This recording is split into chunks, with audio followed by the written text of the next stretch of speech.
So why am I hungry all the time? This is something that I thought it's important to talk before we get into nitty and gritty of the 4 types of hunger. There are so many different reasons why we are feeling hungry all the time. It's because our body needs fuel. This is the most important thing that we are going to be talking about. But there are 6 reasons why our body feels the hunger.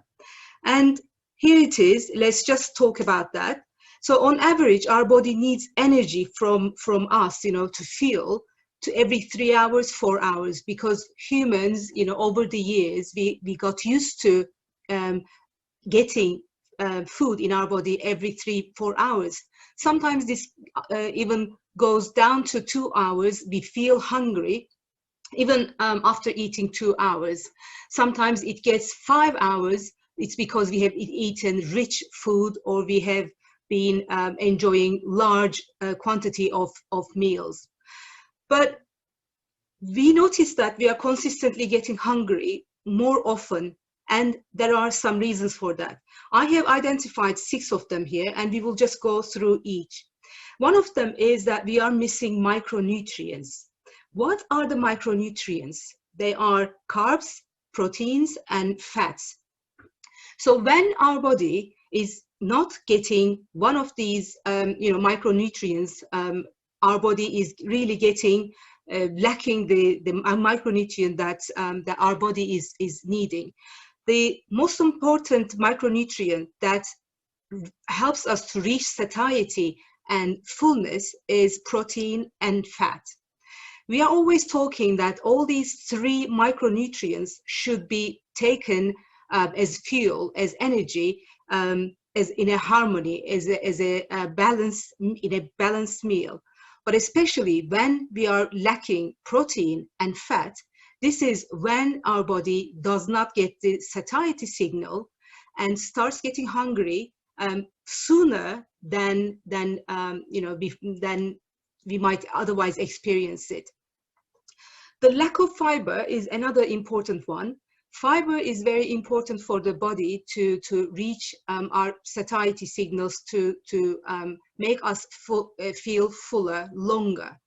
But when we don't take fiber, which is found most of the time in fruits, vegetables, nuts, in starchy foods or non-starchy foods, beans, legumes, these are all very important in terms of fiber.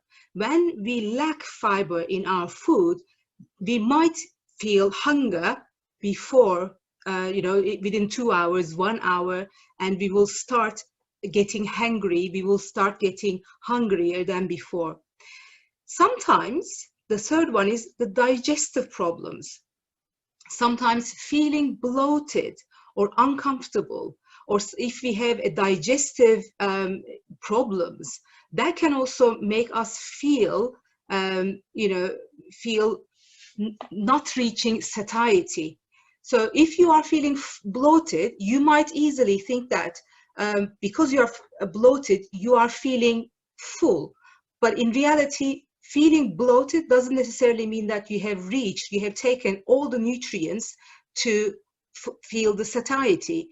So these digestive problems sometimes make us stop eating food and leave the table. And this causes us to, search for food within a couple of hours again. So leaving the food without reaching the satiety, that causes us another hunger issue. The fourth one is eating with distraction. We often find ourselves in front of TV or eating, reading a book or scrolling through the mobile phones.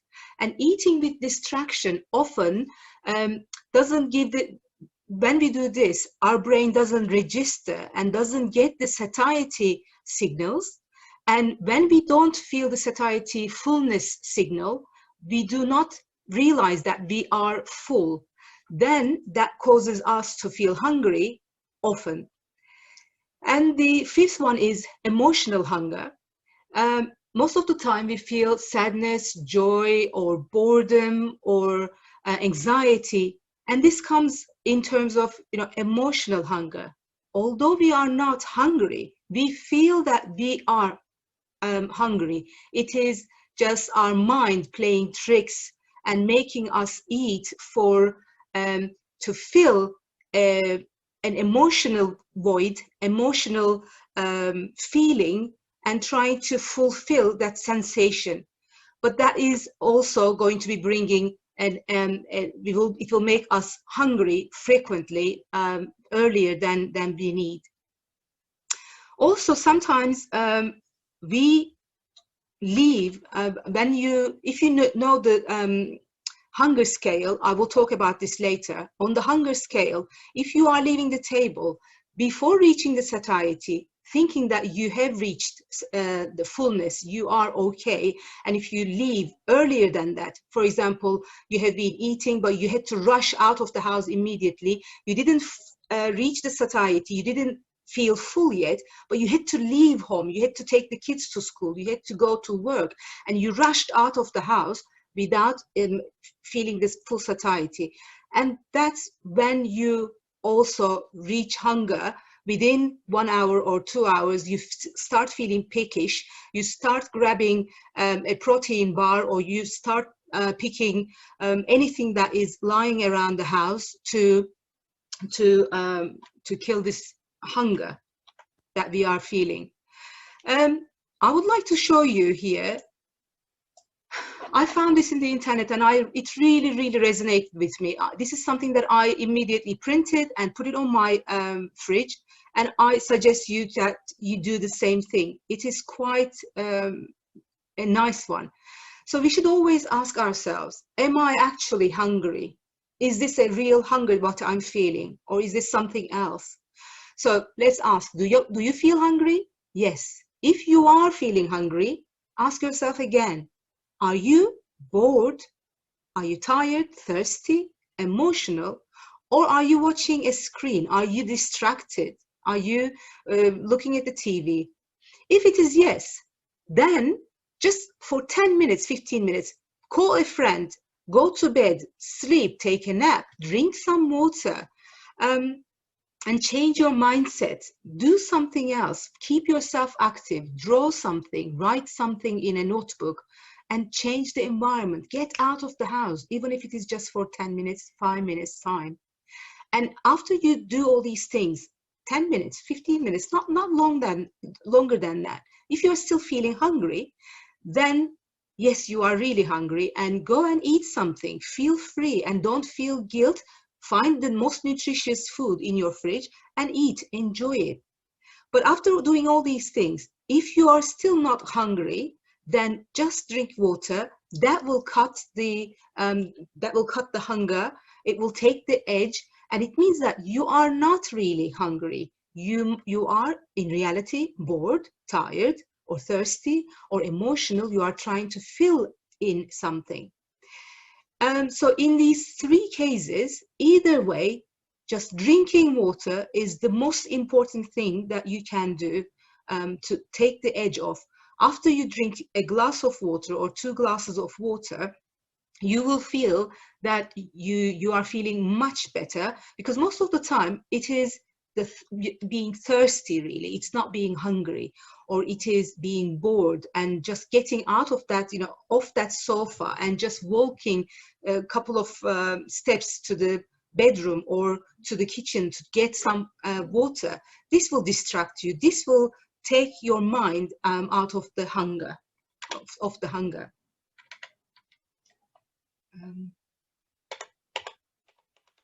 Oh, why it doesn't go down? It's stuck. Okay, so let's now talk about 4 types of hunger. There are so many different types of hungers that I have found, in the internet, but I have been listening to a couple of podcasts, and these 4 of them really struck with me, and these are the ones that are experienced mostly by many people. And you will feel that you are going to be able to recognize them quickly. So the first one, the most important one, is the physical hunger. This is when our tummy feels, growling, and you feel this sensation that something is gnawing in your stomach. And it is like the sensation that you feel when you need to go to the toilet to wee. you can't hold your wee, right? You have to release it. You have to go to toilet. That's that kind of sensation. It's something that is biological, that builds gradually. That is something that will not go away. And the only way to get through this physical hunger is by eating food to satisfaction.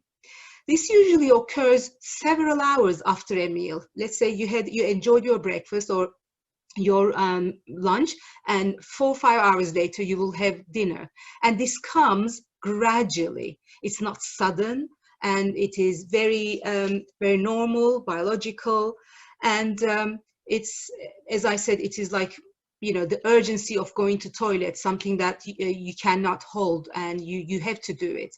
And sometimes people feel this physical hunger, not in their stomach, not the growling, but it shows itself, in a different way. Some people feel it in terms of anxiety. Sometimes people feel fatigue. Sometimes people feel shaky or edgy. All these signals show that you are getting hangry, right? Angry, hungry. So you are starting getting hangry. Your body biologically is asking you to feed it. You have to eat to satisfaction. You have to really feel full. The second one is emotional hunger. This is when we are trying to fill an emotion with food, when we are feeling joy, sadness, loneliness, anxiety, or boredom. And this comes so quickly. Suddenly you feel like bang, a very strong sensation in your body, and you feel like you really have to eat something. But because it comes very quickly, it is very easy to identify. So when you notice this quick, very intense emotion, this is when you should be having a glass of water. This is when you should distract yourself. Get off that sofa, leave that room, get out of that kitchen, get out of that house, do something. This is emotional hunger that tricks us mostly. This is when we are binge eating. This is when we are reaching for food to numb our feelings. And this type of hunger or this type of eating usually leads to guilt and shame. And this is when all the binge eating comes. So we have to be really, really careful on identifying these physical hunger and emotional hunger and understand the difference between these two. The third one is very interesting, the clock hunger.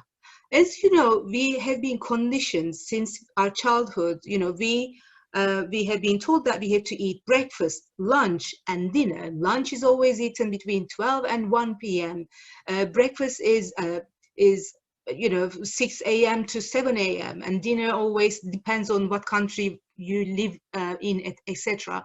But we know that we are following a clock rather than cues from our body. We are following the clock. So we are looking at the clock. If the clock is 12 o'clock, then yes, this is when we should be eating, kind of. But over the years, we have trained our body. Our body now knows every day is eating the same time, knows that at 12 o'clock, bang on time, you are feeling the hunger. And I noticed this, since I learned about this 4 types of hunger, I started noticing it. I have this clock hunger, especially when I'm fasting. I mean, I'm fasting now. I'm doing 1 meal a day, and I realize at 4 o'clock, exactly 4 o'clock, I have this clock hunger, because this is when I break my fast, and my body got used to it and recognizes this clock hunger, and this is when I notice it. But this is when I also break, I open my window, I open it with a cup of soup or something. So this is very interesting. You can actually train your body. You can train eating only 1 meal a day or 2 meals a day. You don't necessarily have to feed your body 6 times, 5 times a day. This is a clear indication of this. I love this, talking about this clock hunger. The fourth one is mouth hunger. or sometimes it's called also sensory hunger. This is when you are, let's say, in front of the TV watching, and you're full. You had your dinner, you are fully satisfied, you had the satiety, you are snug, you are in front of the TV enjoying your favorite program, or you are scrolling through Facebook, social media, whatever. But suddenly you just start feeling like, my mouth, needs something. I need to bite something. I want something crunchy. Not certain food, but just something crunchy, something to chew in, something to bite. Or when we talk about sensory hunger, it's something like a cake visually. If you are in a patisserie, if you are out dining with your friends, you see in the menu the picture of a dessert that you don't even know what it is. You don't know if it's going to be delicious, but you just like the look of it. Okay? Or when you are in cinema, you went in and you are just you just get this smell of popcorn. Immediately it just gave you the signal to your brain that you need to get that popcorn in order to satisfy, to stop this hunger. So this is what I call mouth sensory hunger. Visual appeal or sound or the smell of any food or drink draws attention to your brain, and you suddenly start asking for it. You may be full, you may have had your dinner, you might have been full, and this food may not even be something that you truly enjoy. It's just, your mouth wants to chew something. Right, let's talk about the hunger scale. Since I learned about this hunger scale, I really try to tune in to my scale, to my hunger, and try to give a number to it. So if you look at this, 10 means that you are completely stuffed, you can't take anything more, and you feel like really sick feeling.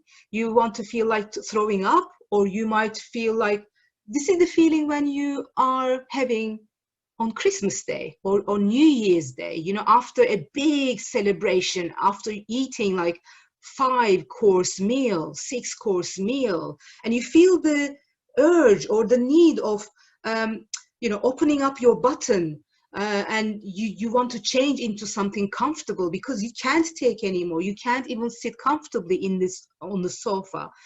And this is the feeling that you get when it is number 10, 9, 10. And you should never try, eat to that number.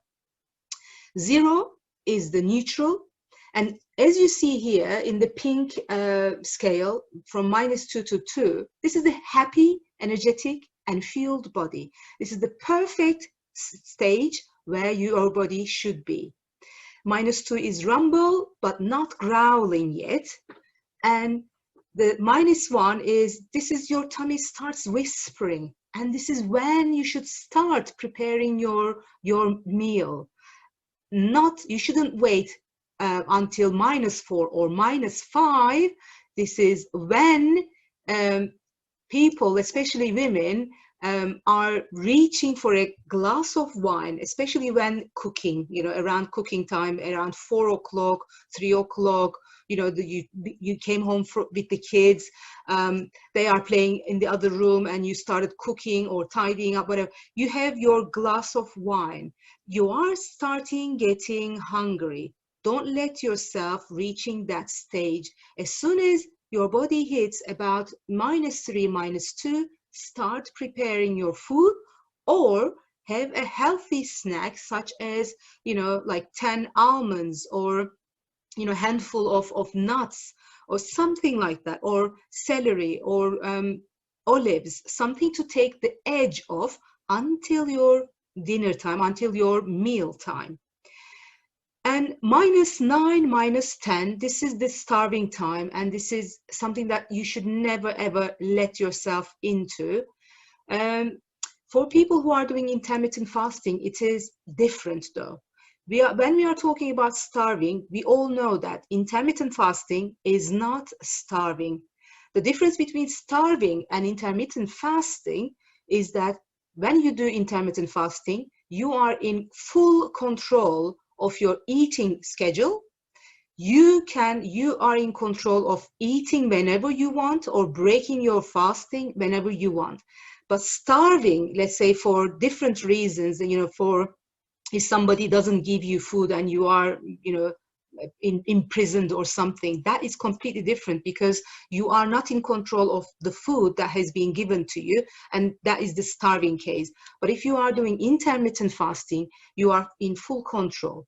So when you do extended fasting, let's say 48 hours, 72 hours, because you have mentally decided on doing 48 hours or 72 hours fasting, your body knows, your mind, your brain knows that the food eventually will come. It will come when you decide to eat 48 hours later or 72 hours later. But the body knows that the food will come. So this is the reason why the body doesn't get into starvation mode, because the body knows, gets the signals that the food will eventually come.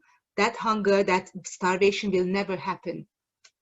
So when we are experiencing this extended fasting or -9, -8, before breaking your fasting, you should ease into it with a cup of soup, or with with lettuce, with cucumber, something small initially, and then like half an hour later or so, you start eating your meal. Suddenly eating a big full meal of 1,500 calories, or 2,000 calories, big meal, of course you can eat. The body is a fantastic, amazing machine, that your body will cope with it. But there's no reason why not to help it to ease into it. Your body will thank you for that. So since I learned about this hunger scale, I really decided to use this in everyday life. I accept that it is not very easy. It is not very easy to give a number to your hunger every time you feel it. But it's the question of educating and training your body and your mind. That will come by time. It's like learning to riding a bike, isn't it? Initially, we didn't know how to ride a bike. It has taken some of us, 5 days, some of us 2 days, some of us, 2 months to learn how to ride a bike. It's like that. It is a skill that we will be learning, but it is going to be very handy to understand what type of hunger we are experiencing, and also what is the scale. So there are two things we learned today: the type of hunger, and also the scale, the number. We will be identifying and giving it a number. And also we learned about why we are getting hungry, because our body is either doesn't get enough fiber, it either doesn't get enough protein and fat, or we are leaving the food before we reach the full satiety. For example, if you look at this hunger scale, and number 2, it says just satisfied, not full, light and energetic. So you might still be eating until you are 3, okay? After 4, you are starting feeling lethargic. You will feel really full. But if you can eat until you reach 2 and 3, this is when you feel the satiety. If you leave the table, if you leave your food and leave the house to take your kids to school, etc., when you are, your hunger scale is 1, let's say, then it means 1 hour later you will feel peckish. You will start searching for food. Your eyes will start wandering, around the cupboards, around the worktop, and you will start picking what your child has left at his breakfast table. Okay, you will start picking whatever is on the worktop, or you will open the fridge. You will start searching for food. So we should aim really staying between these 5 numbers in the hunger scale. Stay in this pink area. I really, really like this this one. It is craving we will talk about craving, food craving. So food craving tells, our body tells us that the body is craving certain nutrients. This is the indication of that. So when you are, I put here um, two images next to each other just to show you different things. Let's look at the second one, the one with the orange color. It says food craving. So when you crave chocolate, especially chocolate, it means your body is telling you that it is needing magnesium. Your body is lacking magnesium, then you should immediately supplement it with magnesium pills, or you can take it in form of powder as well. Magnesium is amazing to relax your body, to stop cramps, and it will really relax your body, and it will help you sleep better. And magnesium, if you don't want to take in form of pills, you can also find them in foods, certain foods such as nuts, seeds, and certain vegetables. I can't see it here because my picture is in the way. Let me see. Okay. So yeah, chocolate, magnesium, and nuts, seeds, veggies, and fruits. If you are feeling that your body is craving sugary food, there might be 5 things that your body is craving for nutrients. Chromium is found in broccoli, grapes, and chicken. Carbon, fresh fruits. Phosphorus in chicken, beef, fatty fish, eggs, dairy, nuts, veggies, and grains. Sulfur, cranberries, horseradish, cabbage, cauliflower. And tryptophan, raisins, sweet potatoes, and spinach. So we have to listen to our body, the signals that our body is giving us, and we should really tune in.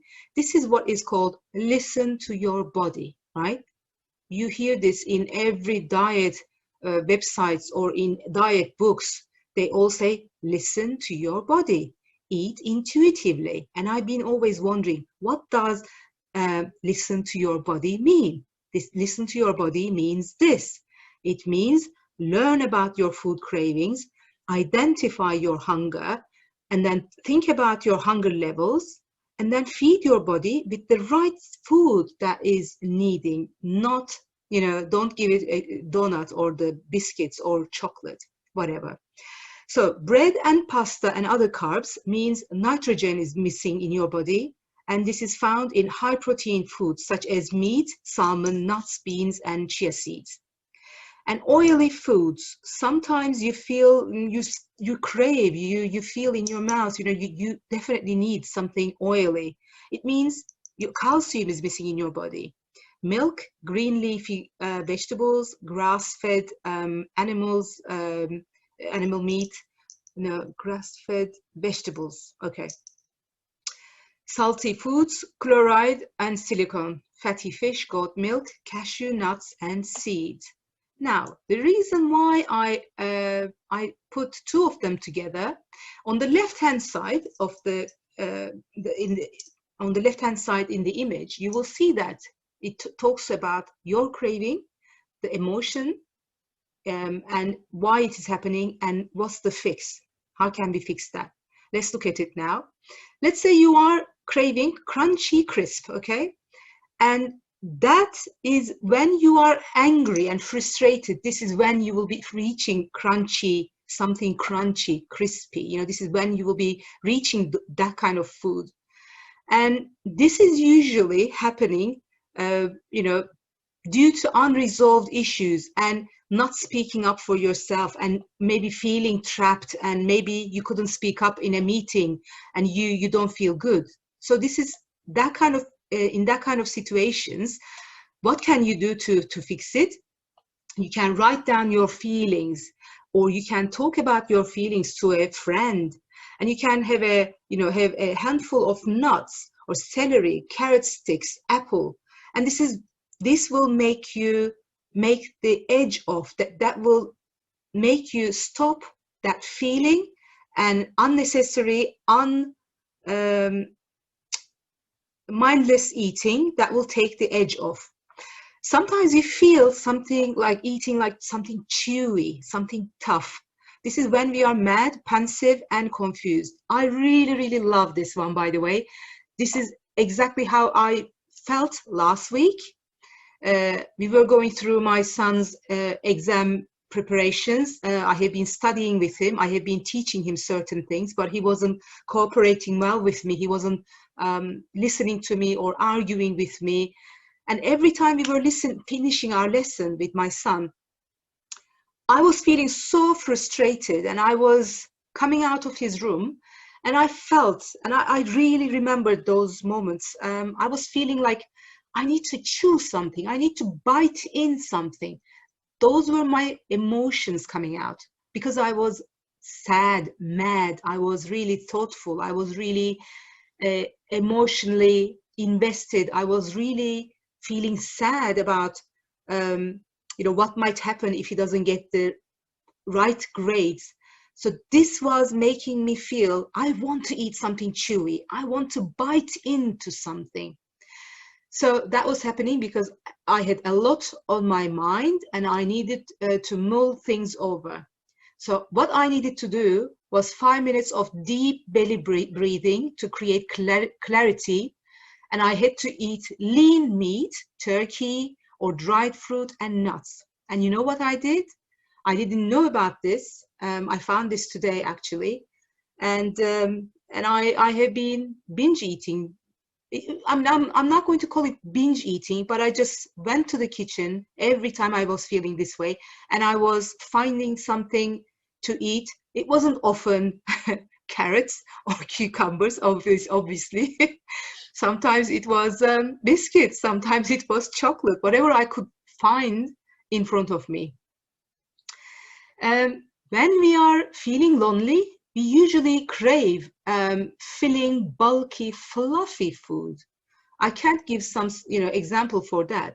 But when you are lonely, you are really you need to boost feel good brain chemicals, endorphins. You have to make yourself entertained. You have to find something that will make you happy again when you are feeling lonely.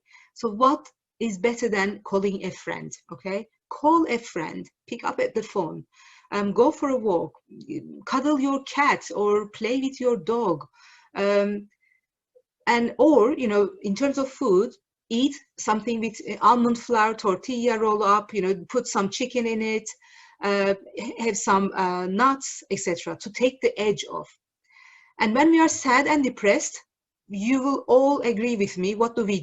We just go to sweet, don't we? I mean, that's why especially chocolate is women's best friend, isn't it? When we are depressed, when we feel sad, what do? We either go for shopping, shoe shopping, or we go to chocolate. So again, we need to boost feel-good brain chemicals, dopamine and serotonin. And here it is recommended that we do yoga, but anything to take your, head off this and make you happy, something that will fill up your happiness bucket. You have to focus on you, on your well-being, and find something, an activity that will make you happy. Sometimes when we are stressed and anxious, this is when we reach salty food. And when we are needing comfort, support, or connection to good memories, we often go to creamy, smooth, soft things, which is, what is it? Ice cream, right? We just go to ice cream. These are all same things. And sometimes we feel jealous, envious, when we go through Instagram, Facebook, and you see other people's lives, and you just say, I wish I had the same life, and I wish I was doing the same things. And then everything goes downhill, and we want to eat everything and everything. So I really like these two pictures, and I wanted to share it with you because both of them, tap into different things. One of them talks more about what your body needs in terms of nutrients, and the other one focuses on emotions. What are the type of food we are looking for when we feel what? And I really like that one. Okay.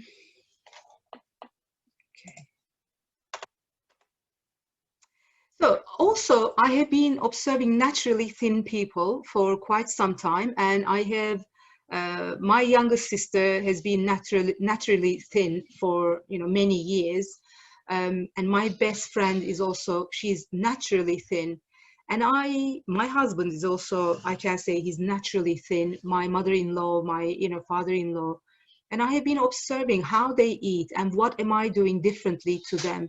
And this is what I have realized. They never order large quantities of food. They always order directly main dish. They never order a side dish or aperitif, something before the main meal. They just go straight to the main meal because they know that this is how much their body is requiring and how much they can consume. They don't have this, how to say, they are not greedy. This is what I realize. Naturally thin people, they are not greedy. Sometimes we have this visual thing. Sometimes even though you know that you can't finish the whole plate or two plates, you still order two plates in a restaurant, or you order something that you know you will not be able to finish it, but you still order it a large quantity. It's the eye hunger, isn't it? It's the sensory hunger. You know that you will not be able to finish it, but you still order it large quantity. It's the sensory hunger. Your eyes want it more than your stomach. And I realize they regularly stop when they have enough food. They never force themselves to finish the whole plate. They are happy to stop right mid-dinner, mid-meal, and stop there, and they don't eat. Especially my best friend, we went to 4 months ago, we went to Italy together. And I couldn't believe it. I just couldn't believe it. I finished everything that was on my plate. We are in Italy, eating in different restaurants every day. And I was finishing everything that was in front of me. And I had 2 large ice creams every single day. And she was just leaving half of the plate all the time. And she was the one who wanted to enjoy the Italian food. She's the one who booked the holiday for us. She was the one convincing me that, we definitely have to enjoy Italian food. And I was like thinking that she's going to eat a lot of food in front of me. No, every single time she left half of the meal. And she wasn't doing it on purpose. It was intuitively. It was coming naturally without thinking. And she stops in midway, middle of the meal, and she plays with her food and she talks a lot. This is another thing, thin people, they have conversation. They are not focusing. Their focus is not on food, and they lose interest halfway through the meal. And another thing, they often, what I have seen, they often share a dessert. I noticed that, naturally thin people, they don't eat the whole pudding, the whole dessert. They like to share it with somebody, or even if they order it just for one person, they just eat only half. I don't know whether it's that they can't take any more, or do they just do it intuitively without realizing it. Another good example from that friend, I noticed she is always going to bed at 9 p.m., always, every single day, and she wakes up at 6:30 a.m. And going early to bed, it's another way of keeping your weight on track, because when you are going to sleep early, it means you are getting enough sleep. And also you wake up rested, and when you are rested, when you are not cranky the next day, you are full of energy and you are not distracted by the food decision making around you all day long. You focus on your day, you get to do what you're supposed to be doing. And if you don't get, when you lack sleep, this is when you are in trouble. This is when your body gets confused. The body gets this fatigue signals or tiredness or sleepiness signals and confuses it with hunger, okay? And that's the emotional hunger. This is when we feel that we are actually hungry. But no, in reality, it is lack of sleep that makes us turn to food.